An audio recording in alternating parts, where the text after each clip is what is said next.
پہنچائے گا آپ تک ہر خبر۔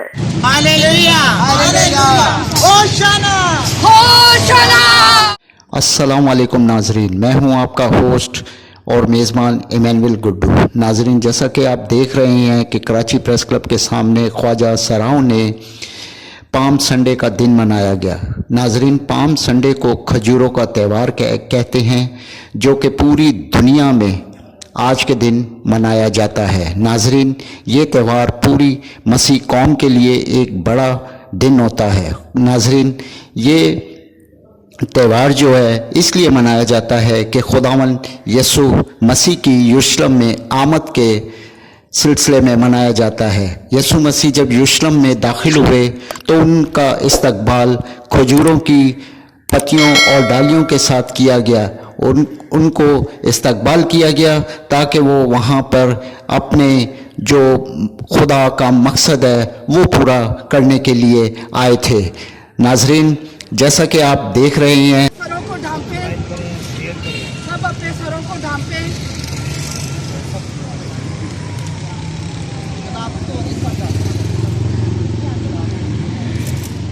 زکریا نبی کا مقدس صحیفہ، زکریا نبی کا مقدس صحیفہ، اس کا 9واں باب 9ویں آیت سے لے کر 12ویں آیت تک کلام خدا کی تلاوت کریں گے۔ کلام خدا میں سے بزرگ زکریا نبی کی کتاب، اس کا 9واں باب، اس کی 9ویں آیت سے۔ اے بنت صہیون تو نہایت شادمان ہو، اے دختر یروشلم خوب للکار، کیوں کہ دیکھ تیرا بادشاہ تیرے پاس آتا ہے، وہ صادق ہے اور نجات اس کے ہاتھ میں ہے، وہ حلیم ہے اور گدھے پر، بلکہ جوان گدھے پر سوار ہے۔